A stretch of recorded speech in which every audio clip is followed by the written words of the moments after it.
Ең алдымен тапсырмаға сәйкес химиялық реакция теңдеуін жазып, оны теңестіріп аламыз. Бізде есеп ерітінділерге қатысты, сондықтан қазір 2 стакан салып алайық. Бізде міне сілтінің ерітіндісі бар және қышқылдың ерітіндісі бар. Есептің шарты бойынша бізде сілті ерітіндісінің жалпы массасы берілген және 20% екені көрсетілген, және қышқыл ерітіндісінің бізде көлемі мен тығыздығы және 25% екендігі көрсетіліп тұр. Енді осы шамаларды пайдаланамыз. Сілті ерітіндісінде біз қазір сілтінің массасын есептей аламыз, ол бізде 100-ның 20% екен. Енді қышқыл ерітіндісі бойынша біз көлем мен тығыздықты алдымен көбейтіп алып, ерітіндінің жалпы массасын анықтаймыз. Ол бізде 245 грамм шығады.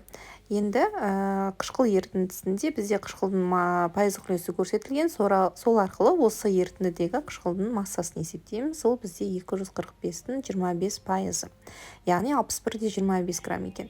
Енді есептің шарты бойынша артық қалған қышқылды есептеу керек, яғни бұл 61,25 граммның барлығы реакцияға түспегендігін көрсетеді. Реакцияға түскен қышқылды анықтаймыз, ол үшін 20 грамм сілтінің массасын қолданамыз. Пропорция құру арқылы біз реакцияға түскен қышқылдың массасын есептей аламыз. Ол үшін міне 98-ді 20-ға көбейтіп 80-ге бөлеміз.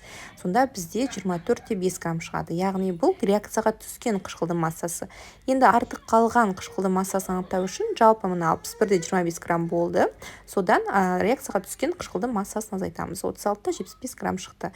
Енді осы массаның массалық үлесін анықтау қажет. Ол үшін алдымен жалпы ерітіндінің массасын анықтаймыз. Ол үшін сілті және қышқылдың ерітінділерінің жалпы массасын қосамыз.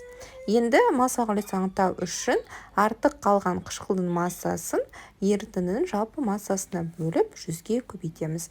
Сонда бізде есептің жауабы 10,65% шығады.